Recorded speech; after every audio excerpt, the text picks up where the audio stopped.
Ajuste agora as cores e o som do seu equipamento.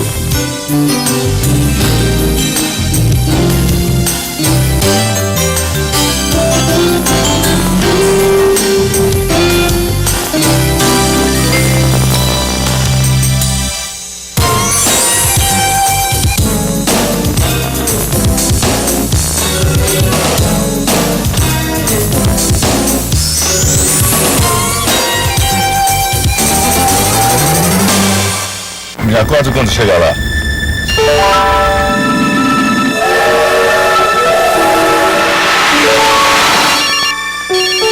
Oi, Pelé.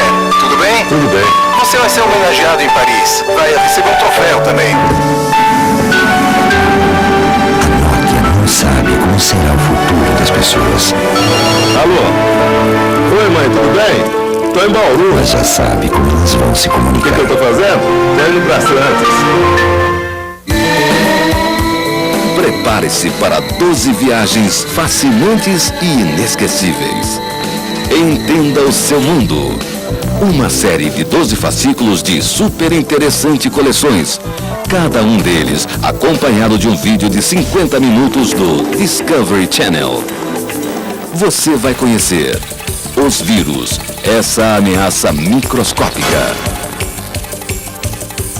O perigoso espetáculo dos vulcões. O sexo na natureza. O voo, quando o homem imita os pássaros. Os mistérios do tempo. A revolução dos computadores. Beleza, afinal, para que serve? Televisão, a tecnologia da imagem. Cidades, o desafio do século XXI. As maravilhas do universo. O planeta oceano. E o magnetismo, a força invisível. A cada 15 dias, um novo fascículo. Você vai se divertir e entender o seu mundo.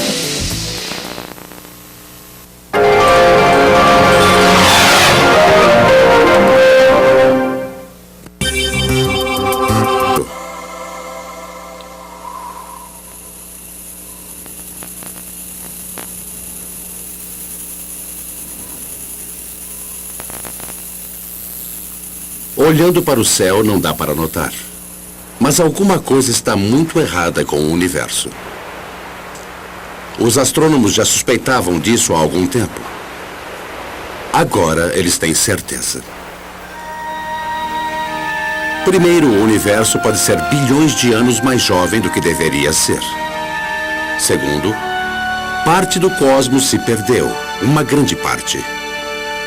Várias descobertas recentes têm ameaçado derrubar nossa compreensão do universo feito um castelo de cartas. Scientists generally agree that the universe is very, very old. But now there's a theory that it may actually be younger than it looks, if you look closely enough. O que está acontecendo com o universo? Os astrônomos têm descoberto, calculado e falado de fenômenos esquisitos, espantosos. Sussurros vindos do espaço, restos do momento da criação. Estrelas negras, estrelas canibais. As estrelas se juntam em galáxias que, por sua vez, se aglomeram em estruturas maiores e mais estranhas. Só recentemente começamos a entender o tamanho disso tudo. Descobrimos coisas tão pequenas. At a 10 millionth of a trillionth of a trillionth of a trillionth of a second is the earliest time we can really talk about. E dimensões tão vastas That's expanded by a fraction of a million times a trillion times a que os trillion. pesquisadores precisam de um jeito especial A billion times a trillion degrees. para traduzir as incríveis distâncias e tamanhos envolvidos na compreensão do universo. Imagine que tudo começa na cidade de Peoria. Peoria is the center of the universe. Bem, não exatamente o centro, mas o diretor do planetário construiu um modelo em escala do sistema solar dentro e em volta dessa cidade no interior dos Estados Unidos, em Illinois. How's it going, Dave? Morning, Sol. Morning. A little bit to the left. I think you missed a spot. Uma mancha no Sol, viu? You got it. O Sol nesse modelo tem 11 metros de altura. Mercúrio fica perto do Sol, é claro. Logo virando a esquina na papelaria. Nessa escala, a Terra está 6 quarteirões adiante, neste posto de gasolina. A Terra permanece aberta 24 horas por dia. E Marte está 7 quarteirões além da Terra, na emissora de televisão. Marte tem vida, ou, pelo menos, repórteres. Plutão é menor que uma bola de golfe e fica a 64 quilômetros de distância da cidade. Se você pensa que a zona rural de Illinois é vazia, experimente o universo. Os 64 quilômetros até Plutão, na escala de Peória, representam 5 bilhões e meio de quilômetros. Na mesma escala, a estrela mais perto de nós, a próxima Centauri, estaria tão longe de Peória quanto a Lua. Isso não está ajudando muito, está? Tudo bem, esqueça Peória. Nosso Sol brilha porque está perto, a apenas 150 milhões de quilômetros da Terra. As estrelas são sóis muito afastados de nós. A mais próxima está a 40 trilhões de quilômetros, tão longe que a luz, a coisa mais veloz de todo o universo, leva 4 anos e 4 meses para chegar de próxima Centauri até aqui. Ou seja, a estrela está a 4,3 anos-luz de distância. Nosso Sol é apenas uma dentre bilhões de estrelas da galáxia que chamamos de Via Láctea. Qual o diâmetro da nossa galáxia? Muito grande mesmo, 100 mil anos-luz. E a Via Láctea é apenas uma de cerca de 50 bilhões de galáxias. É preciso percorrer 1 milhão de anos-luz até as galáxias mais próximas e dezenas de centenas de milhões de anos-luz só para atravessar nossa vizinhança. Um homem que olha para o universo é 1 bilhão de vezes menor que uma formiga encarando um arranha-céu. Então, o que fazemos é trazer as luzes do céu para a Terra. Nós nomeamos as estrelas como fazemos com nossos cães e cavalos. Este agrupamento de estrelas no céu do hemisfério sul chama-se Órion. Os pastores de Creta acharam que elas se pareciam com um caçador carregando um bastão e um escudo recoberto de pele de leão. Os pastores cretenses tinham uma boa dose de imaginação.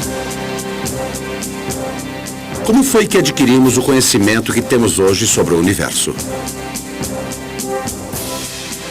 Bem, já faz muito tempo que tentamos entendê-lo. A impressionante grandeza revelada a cada noite tem, ao longo dos tempos, despertado nosso espanto e reverência. Astrônomos pré-históricos construíram monumentos para marcar o ponto em que o Sol nasce e se põe.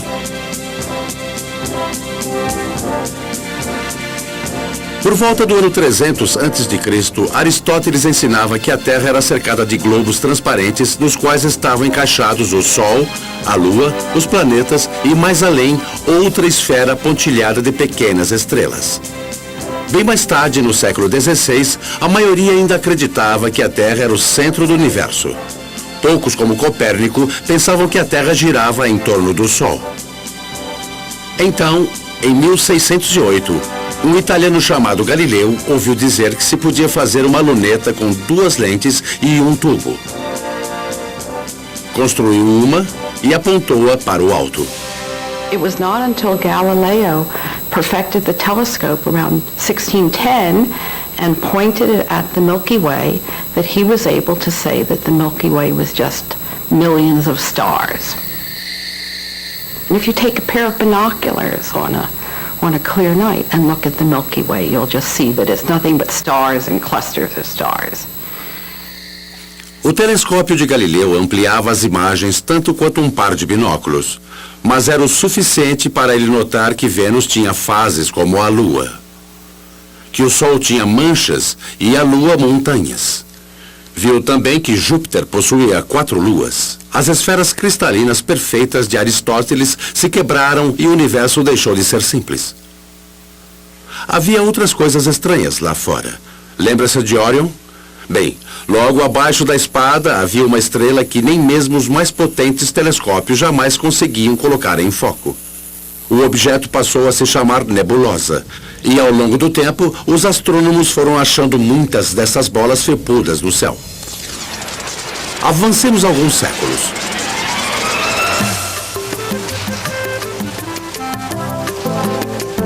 Em 1924, os grandes telescópios usavam espelhos e lentes para concentrar a luz. O telescópio de Monte Wilson, no sul da Califórnia, tinha um espelho coletor de 2,4 metros de diâmetro. As imagens eram capturadas em placas fotográficas em exposições longas e cuidadosas. Na penumbra fria do observatório, Edwin Hubble estudava um tipo diferente de estrela chamada variável cefeida. Os astrônomos usavam as cefeidas como marcadores de distância porque conhecem o brilho das cefeidas mais próximas. Sabem que quanto mais fraca é uma cefeida, mais distante ela está. Hubble procurava por cefeidas nas suas fotografias quando percebeu que o que estava vendo era uma galáxia separada da nossa, Andrômeda, a 2 milhões de anos-luz. Um monte daquelas nebulosas fora de foco revelaram ser galáxias como a nossa. E a luz dessas galáxias parecia mais avermelhada do que se podia esperar. It's just like the pitch of a car engine, you know, as a car goes zooming by, you hear the engine kind of go, With light, when something's coming toward you, the spectrum gets shifted toward the blue. When it's going away, it gets shifted toward the red. Foi Hubble quem reconheceu o significado do desvio da luz para o vermelho. Todas aquelas galáxias deviam estar se afastando umas das outras a uma velocidade alucinante. O universo inteiro estava crescendo. A ideia de um universo em expansão surpreendeu a todos e deixou muitos cientistas inquietos, até mesmo Einstein. Os pesquisadores queriam acreditar num universo que sempre foi e sempre será igual e eterno. Mas as galáxias voando para longe umas das outras indicavam que em algum momento, muito tempo atrás, elas estiveram aglomeradas, todas juntas. Isso significava que algo as colocara em movimento. O universo teve um começo. Hoje, isso é o que chamamos de Big Bang. Antes, o universo era um ponto brilhante quente, menor que um átomo. Com uma explosão primordial, ele começou a se expandir. Finalmente, o hidrogênio no espaço se resfriou e começou a formar estrelas e galáxias que surfam pelo espaço, que continua a se expandir.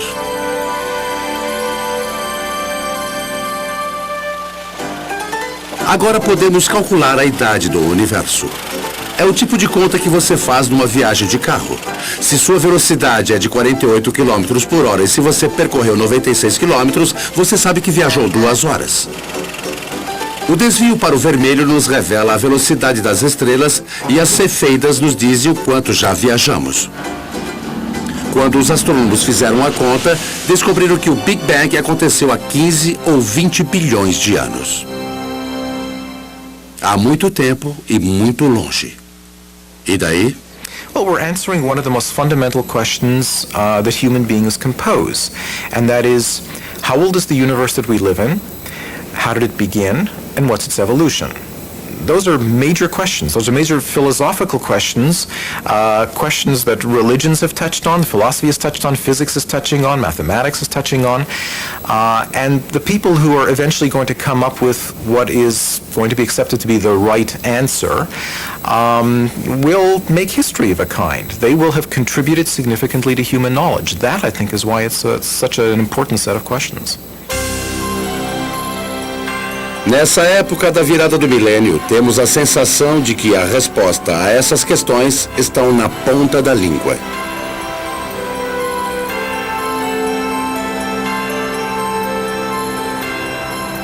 Mas ainda não chegamos lá.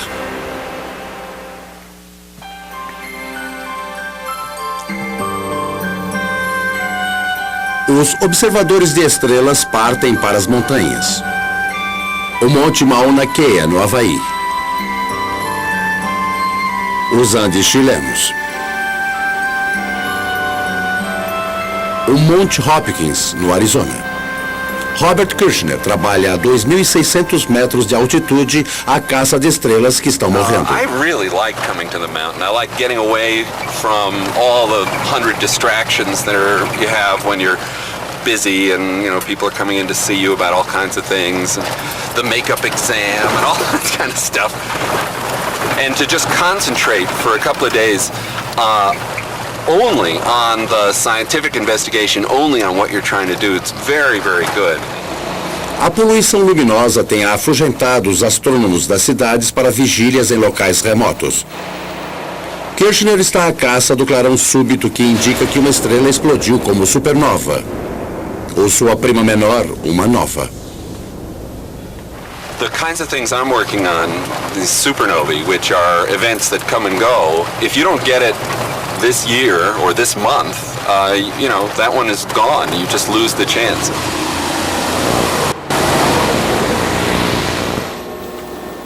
Uma supernova brilha de repente por poucas semanas como uma galáxia inteira. Se Kirshner e seus colegas conseguirem calibrar essas lâmpadas de flash, as supernovas podem provar ser melhores do que as cefeidas para medir distâncias. The game now for the supernovae, I think, is to find distant ones and to see if they really are the same as the nearby ones. Then we'll have a reliable tool to map out large-scale structure in the universe, and the supernovae, the Type 1 supernovae, look to me like a really good candidate for that. É fácil achar um lugar onde um dia esteve uma supernova. O espaço está cheio de nuvens de gás e poeira, marcando locais onde estrelas explodiram. Mas supernovas são raras. Uma galáxia com 100 milhões de estrelas tem apenas uma dessas explosões estelares a cada século. Kirshner observa e espera. Well, the heroic age of observing has really passed. It used to be that you would be outside the whole night long instead of sitting in a control room where a television brings the signal in and you're operating on a computer keyboard. 24, okay, get the CCD in the right mode. It's hard staying up all night. Is good. But there's a kind of sense of adventure to it that is a little bit like being a kid and lying out in the snow and kind of figuring out the constellations. Some of that is good for you, too. Yeah, fine. Breaking in the cookies already. Oh, I can have a cookie if I want. You have 10 hours to go. Look at all those cookies. I have one every half hour. I'll need the whole... Nestes tempos de câmeras digitais e amplificadores de luz eletrônicos, o homem ainda observa os céus e os artesãos ainda dão polimento a espelhos de telescópios como este, de 6,4 metros em construção na Universidade do Arizona. Uma coisa não mudou muito em 4 séculos. Os astrônomos ainda enfrentam um antigo inimigo, o ar. A luz treme ao passar pela atmosfera. O pisca-pisca das estrelas pode ser inspirador para os poetas, mas os astrônomos querem se livrar disso. What we can do is shine a laser into the sky. We focus on some sodium atoms, which are about 100 kilometers above the surface of the Earth. We can make those glow with the laser and create an artificial star, which is sort of directly in line with the very faint object we want to look at. And then if we measure the blurring of the artificial star and correct that, then the faint object we really want to look at is corrected as well. And we have liftoff. Liftoff of the Space Shuttle Endeavour. Mas até que a técnica seja aperfeiçoada, os astrônomos encontraram outra maneira de eliminar o pisca-pisca das estrelas. Tudo o que eles tiveram de fazer foi colocar um telescópio acima da atmosfera em órbita da Terra. Em 1990, a NASA lançou um telescópio espacial e o batizou em homenagem a Edwin Hubble. Infelizmente, seu espelho tinha um defeito. As primeiras fotos saíram borradas. Os astronautas tiveram de subir até lá para consertá-lo. Let's go fix this thing. We copy. Move it out of the sun a little bit. We had a good aliveness test.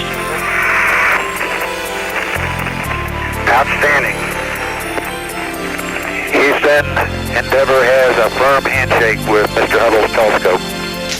We copy that, Cubby, and there are miles galore down here. It could be real exciting for the astronomical community, I guess, and for the whole world to see what Hubble really can do with a good set of eyeballs. As fotos fora de foco deram espaço a imagens espetaculares de nuvens de poeira interestelar e de grandes galáxias. Em apenas um pedacinho do céu, um ponto que poderia ser encoberto por um grão de areia que você segurasse com o braço estendido, os astrônomos acharam 2.000 galáxias. Eles começaram a enxergar melhor do que nunca.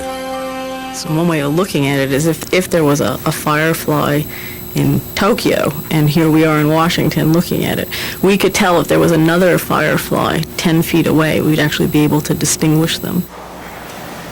Em 1994, no Instituto de Ciência do Telescópio Espacial em Baltimore, a astrônoma Wendy Friedman usava a nova visão aguçada do Hubble para observar os céus.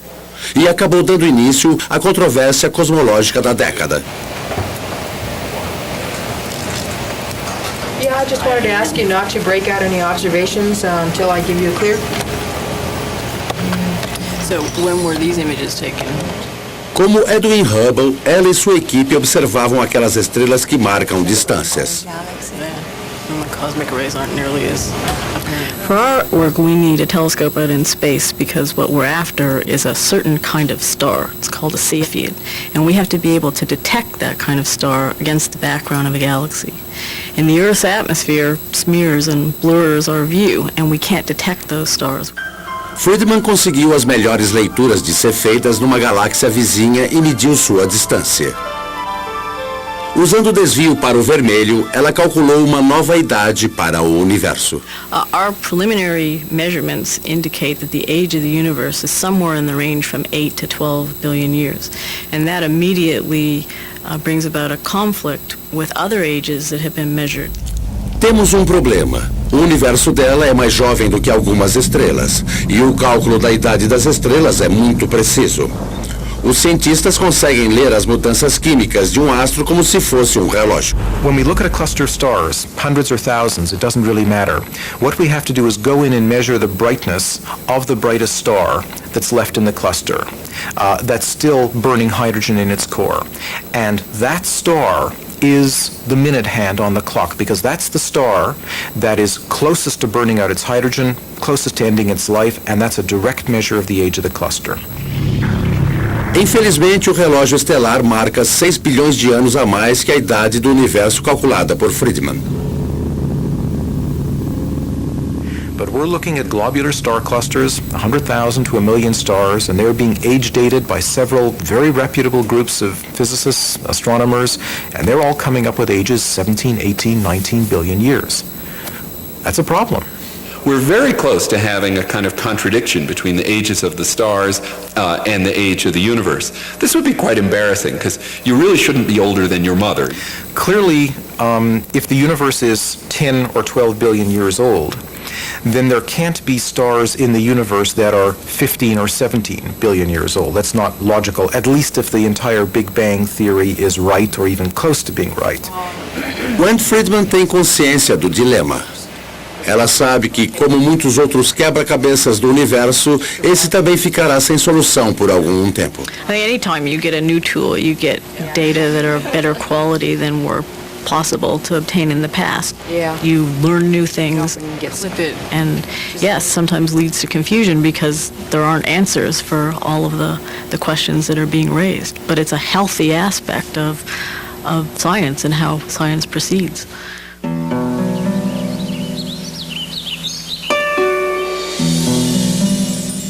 Há mais coisas no universo do que os olhos veem. Nós enxergamos apenas uma pequena parte de tudo o que acontece lá. O que chamamos de luz visível, o arco-íris do vermelho ao violeta, é uma pequena fatia de um espectro muito maior. Há outras maneiras de se ver. Com a tecnologia certa, pode-se olhar para o céu em todas elas, dos raios-x aos raios infravermelhos e às ondas de rádio. Nas últimas décadas, novos instrumentos revelaram um universo até então desconhecido.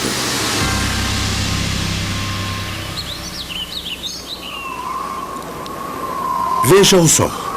Ele simplesmente caminha pelo céu ao longo do dia, certo?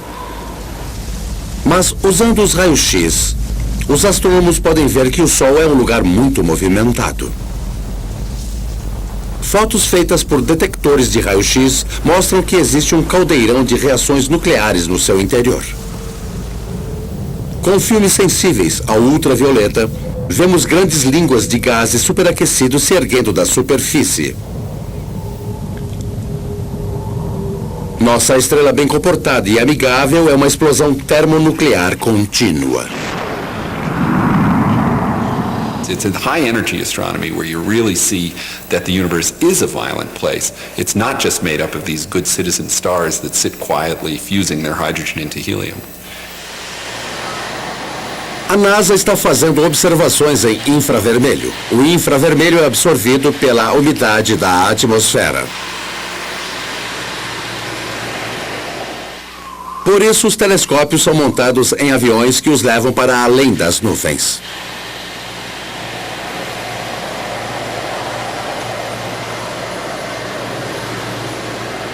Just like fog lights on your car will enable you to see deeper, in the infrared you can see deeper into the universe.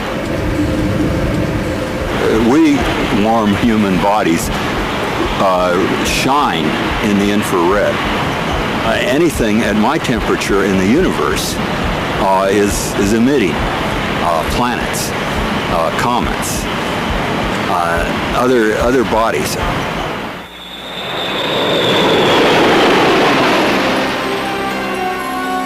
As regiões do universo com estrelas em formação estiveram sempre escondidas por trás de nuvens de poeira, até que a astronomia em infravermelho nos abriu o caminho.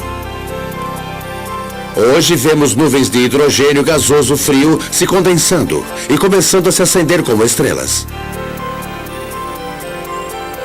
O céu em infravermelho é um lugar estranho e maravilhoso.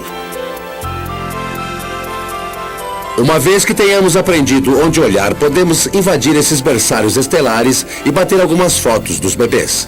Esta é a visão que o Hubble tem da nebulosa da Águia. Os pontos brilhantes na beirada daqueles monstruosos pilares gasosos são sóis recém-nascidos.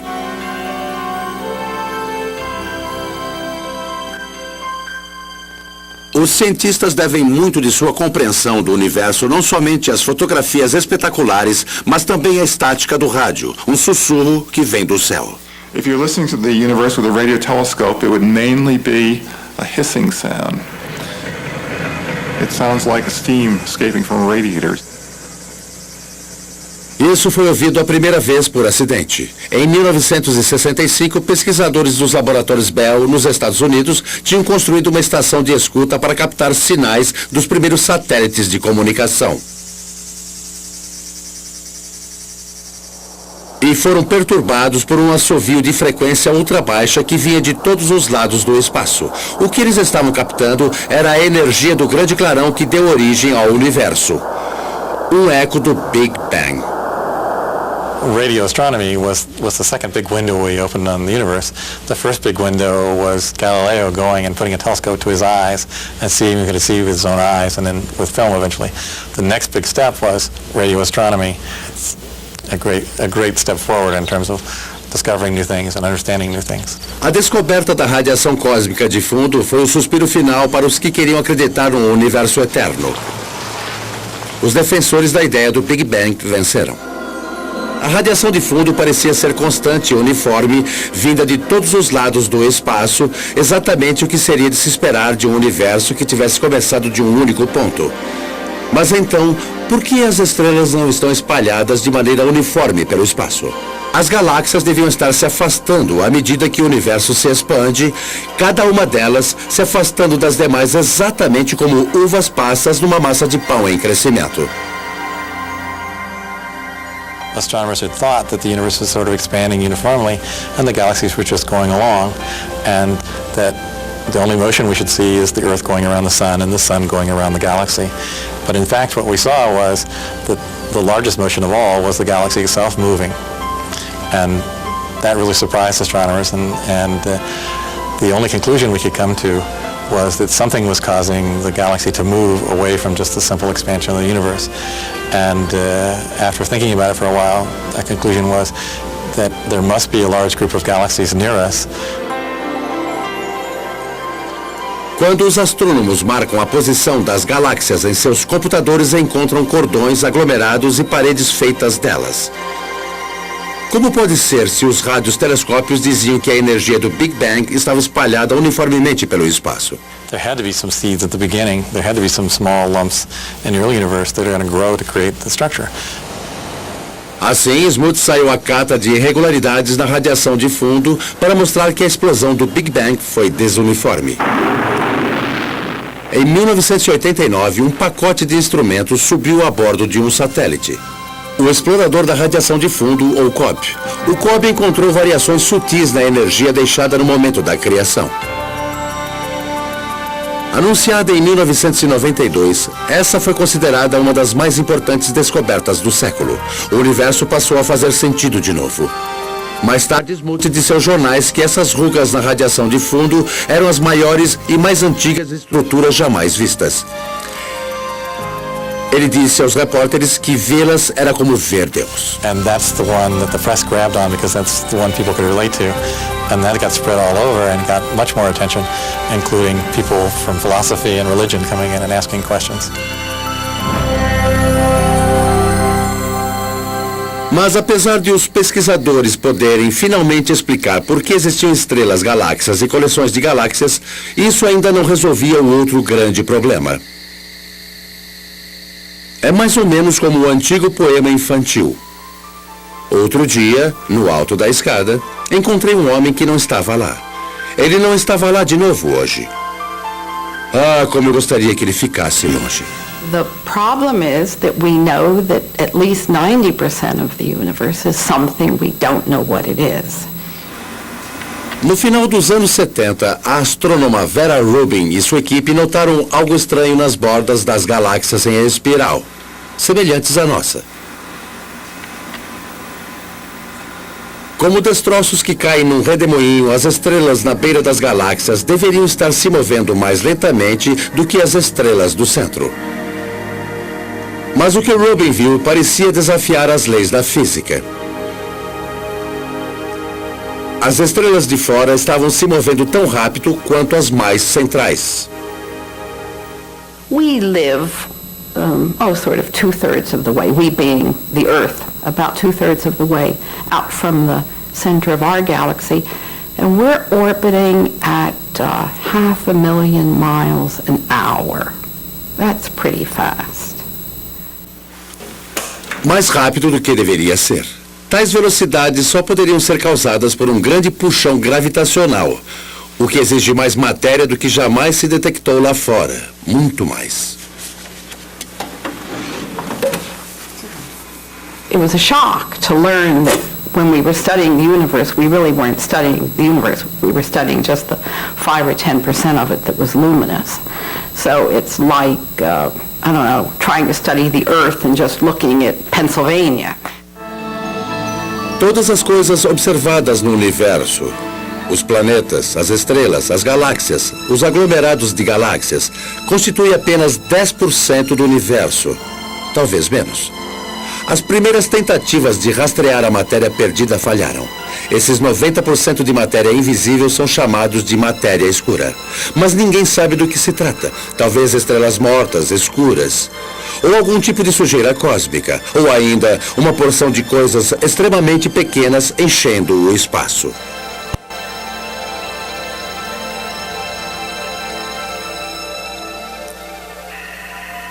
Partículas subatômicas chamadas neutrinos podem ser parte da massa perdida, mas elas não são suficientes. Os cientistas procuram outros candidatos. Daniel Snowden diz que a matéria escura pode ser feita de algo que os físicos apelidaram de WIMPs, abreviatura de partículas massivas de fraca interação em inglês. Se elas existem, são menores do que um átomo. A única maneira de detectá-las seria procurando por seu rastro. It's kind of like a ghost particle. It passes through matter without ever interacting with it, or I should say, hardly ever interacting with it. Every once in a while, a WIMP will come in and bump an atom out of wherever it's sitting, and that's the only indication that we would have that WIMPs exist. Ele está procurando por rastros impalpáveis que possam ter sido deixados em rochas de mica de 1 bilhão de anos. A mica tem uma das estruturas atômicas mais regulares de todas. Assim, se uma WIMP atravessou, deve ter tirado algum átomo de lugar.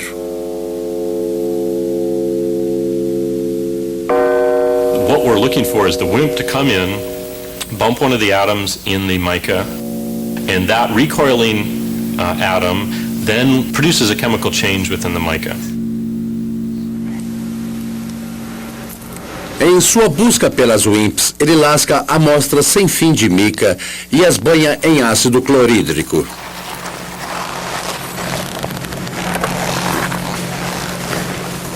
It's a little bit like developing a photograph.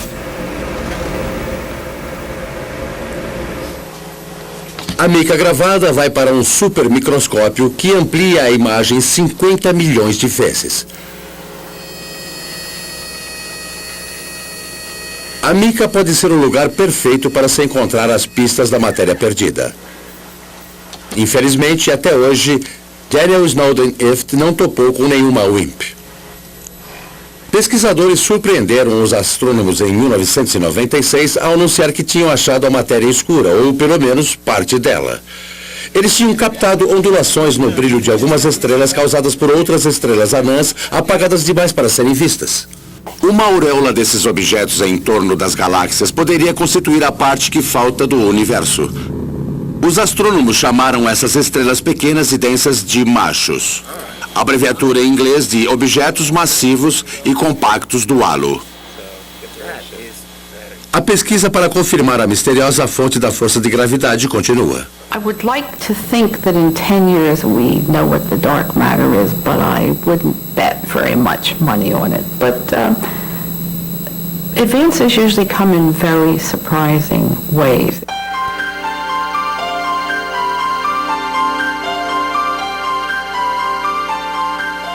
Mas afinal, por que nos importamos com uma coisa que não podemos ver e mal podemos medir? Porque isso pode nos revelar como o universo vai terminar. A matéria provoca a gravidade, e a gravidade é a única coisa que pode funcionar como um freio para a expansão que começou com o Big Bang. Se não existir matéria escura suficiente, o universo pode continuar se expandindo e resfriando até terminar.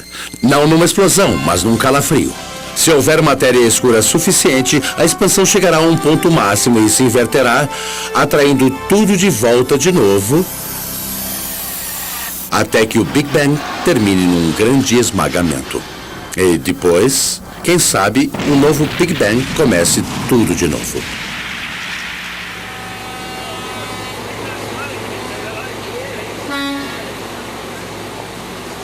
Albert Einstein, entre outras coisas, revolucionou o modo como entendemos a boa e velha gravidade.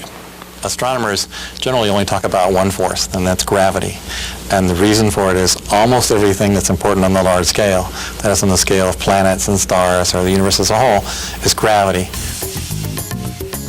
Desde Einstein, sabemos que a gravidade que derrubou a maçã de Newton da árvore não é um tipo de magnetismo. Ela é uma propriedade da matéria e do espaço. A matéria dobra o espaço. Quanto maior a massa, mais o espaço em torno dela é deformado. É por isso que a Lua gira em torno da Terra. Ela está presa numa depressão no espaço, um poço de gravidade criado pela massa da Terra.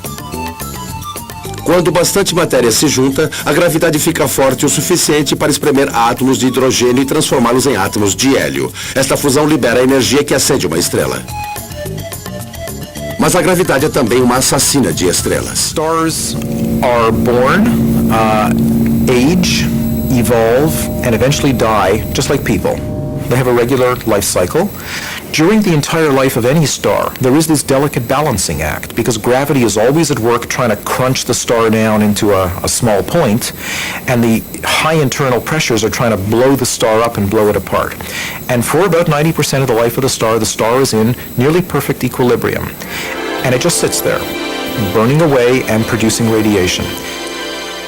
Só que quando o combustível se acaba e o incêndio se acalma, a gravidade está livre para esmagar o astro. Uma estrela de tamanho médio como o nosso Sol queimará por 10 bilhões de anos. Aí então, num tipo de espasmo cósmico, ela se inchará e engolirá os planetas mais próximos, antes de desmoronar e se transformar numa anã branca. Uma estrela com 2 vezes a massa do Sol desmoronaria de um modo ainda mais violento. Terminaria como um corpo superdenso do tamanho da cidade de Nova York, uma estrela de nêutrons. Uma colher de chá da matéria de uma estrela de nêutrons pesaria 100 milhões de toneladas. Mas o que acontece com uma estrela maior quando seu fogo morre? Digamos, uma estrela 50 vezes maior que o Sol. Ela pode explodir como uma supernova, deixando uma estrela de nêutrons em seu lugar. Aí ela continuaria encolhendo até restar apenas um ponto infinitamente pequeno, com uma gravidade tão poderosa que nem mesmo a luz pode escapar. Um buraco negro. And the analogy that we have to space being stretched by the material is you have a rubber sheet and you put a ball on it and it causes a dent. Put a heavier ball, it'll cause a deeper dent. If you put a heavy enough ball, it'll just tear through the rubber sheet altogether. If you force too much matter into a limited amount of space, it'll just tear space like tearing the rubber sheet. Tudo bem se você está pensando que os buracos negros são algum truque excêntrico da ciência. Uma estrela infinitamente pequena e invisível desafia o senso comum. É o que acontece quando você olha para o universo através de cálculos matemáticos. Mas lá fora, no deserto do Novo México, os astrônomos descobriram que os buracos negros existem além das equações. 27 gigantescas antenas de rádio, cada uma com 24 metros de diâmetro, estão instaladas ao longo de 21 quilômetros para formar um único e imenso radiotelescópio. Eles chamam este enorme conjunto de antenas de VLA, sigla para Conjunto Muito Grande de Antenas, em inglês. James Moran é um dos primeiros radioastrônomos do mundo. The VLA has had a tremendous impact over the last 15 years.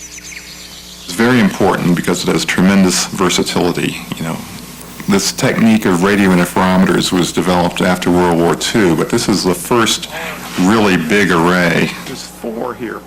Dust obscures light rays, but this instrument can penetrate that dust because radio waves go right through the dust, and we can see down to the core of things that can't be seen in optical astronomy, for example. Acontece que um buraco negro pode criar sinais de rádio enquanto suga a matéria. Os sinais aparecem como feixes de micro-ondas, um laser de micro-ondas ou maser. Why you would find a maser in a black hole is a complete mystery. I don't think anybody would ever have predicted this. What we have found is that there's actually a very light molecular cloud in a disc shape. My friends refer to it as the maser frisbee. We didn't go looking there hoping to find something coming out of a very compact region around the black hole. It just plopped onto our computer printouts. Um buraco negro pode atrair poeira e gás da sua vizinhança para um disco rodopiante de moléculas. Essas moléculas liberam grandes rajadas de energia em rádio à medida que são sugadas. Parece haver buracos negros que não são feitos de uma estrela só, mas de aglomerados estelares inteiros, com massa 100 milhões de vezes maior que a do Sol. Esses monstros, ainda que infinitamente pequenos, são capazes de engolir outras estrelas. Mas para onde vai toda a matéria que cai num buraco negro? Escapa do universo? Possivelmente. Ou pode ser que ela brote em algum outro lugar do espaço. Com perdão pela metáfora indelicada, podem existir buracos brancos regurgitando matéria que foi engolida por buracos negros em outra parte do universo.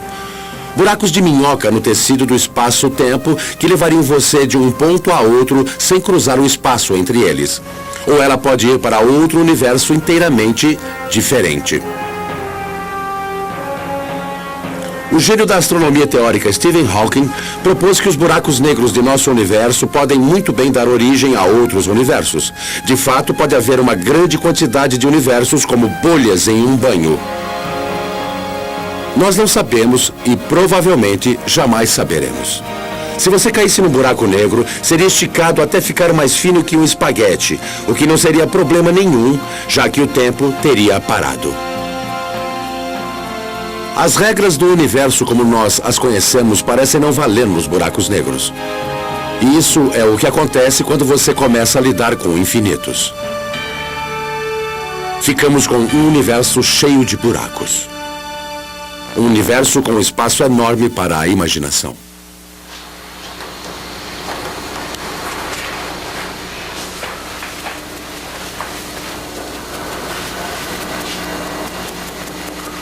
Dos estúdios da Paramount Pictures, um dos maiores sucessos da história da televisão, a quarta série de Jornada nas Estrelas. Anyone not ready? Roll, please. Action!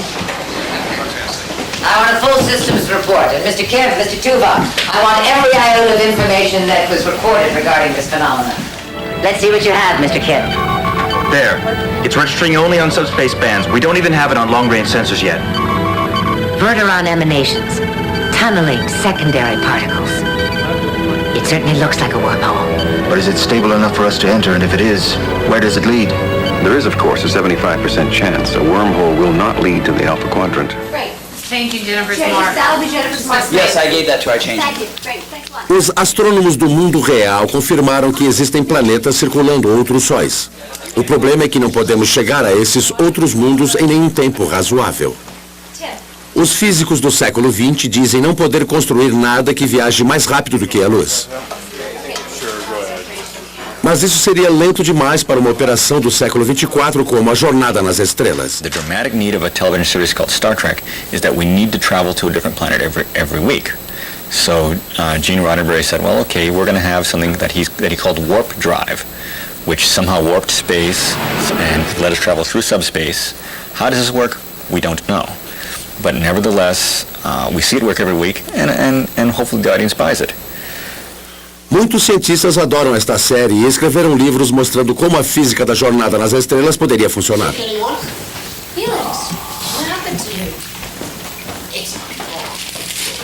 Afinal, não seria ficção científica se não tivesse ciência. O consultor científico de Jornada nas Estrelas, Michael Okuda. Our core fan audience is tremendously scientifically knowledgeable, and when we violate the laws of physics or the laws of physics according to Star Trek, they let us know, so they keep us honest. In the third season of the show, once we had a phaser come out of a photon torpedo port, something that I, to this day, don't know the difference between, and we got over 100 letters the next day. Any analysis yet, Ensign? Too far away. We'd have to be within 1,000 kilometers to get a detailed analysis.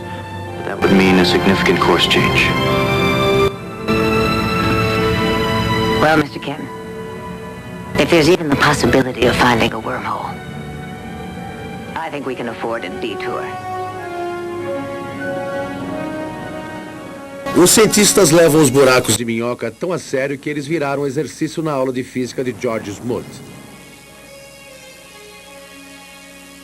Dado um buraco de minhoca com alguns quilômetros de diâmetro, os estudantes devem calcular o que conseguiria atravessá-lo sem ser destruído pelas marés gravitacionais. The smallest piece of electronics that wouldn't be torn apart in terms of going through this. And the answer was, it's something that's smaller than a chip, but it's roughly the size of a chip. And so, you know, in science fiction shows, they just show small wormholes that you go into, but in reality, the wormhole would have to be quite huge. Teoricamente, você poderia ir para qualquer lugar no espaço ou no tempo. Até onde a física sabe, um buraco de minhoca faz um looping nas leis do universo.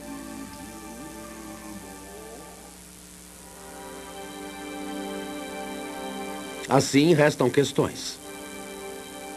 Por que algumas estrelas parecem ser mais velhas do que o universo? Por que as galáxias se movem como se houvesse algo escuro e enorme lá fora? We're not making people live 200 years. We're not doubling the gross national product. What we are doing is enriching everybody's lives by trying to answer some of the questions that I think everybody's interested in. São algumas das questões mais antigas, perguntas das crianças. De onde nós viemos? Para onde vamos? Existem outros mundos? O que existe além do universo? O que acontecia antes que o universo existisse? o que vai acontecer depois que o universo acabar. You want to find out, well, where does science end and where does philosophy take over? And it's not clear where they do. A astronomia moderna é um assunto novo. A cada vez que temos um novo instrumento melhor para vasculhar o vazio, descobrimos surpresas. Dados e mais dados que não se encaixam perfeitamente. I think it's portrayed as if the field is in total confusion and chaos, and I think very often it appears that way at the forefront when things are not understood and there are unsolved problems. But progress is being made. The fact that we're able to take these subtle clues, that things you can barely measure with the biggest, most sophisticated instruments, and figure out that they are telling you about what the universe was like 15 billion years ago, I think that's a terrific thing. Why does the universe exist? Given the fact that it does exist, the fact that it is as exquisitely beautiful, as exquisitely tuned as it is, that it works as astonishingly well as it does, and that we, very tiny creatures on a rather remote planet, not in any special place in the universe, have been able to evolve in this universe and sense the universe, the entire universe around us, that we can sense that there are things out to 15 billion light years away from us. That to me is just a mind-boggling concept. We are the only star in the universe that we know about that has life, so perhaps that makes one feel a little more unique and life a little more precious thing, knowing that it doesn't seem to be that common. Somos parte do universo. A matéria que conhecemos, aquela de que somos feitos, começou a existir como átomos produzidos por estrelas em explosão. I like very much the fact that every atom in our bodies has come from some star. If there were no stars, the universe would be all hydrogen and none of what we know would exist. And that's why it's not an exaggeration to say that human beings are stardust, because the iron in our blood and our hemoglobin and the calcium in our bones and all the other heavy elements in our body were created in supernova explosions. Em nossa busca por entender o universo, acabamos nos voltando para nós mesmos. Se somos feitos dos elementos das estrelas, não somos então de alguma maneira o universo tentando entender a si mesmo? Não era disso exatamente que os povos antigos falavam? Mas talvez nós estejamos sim no centro do universo.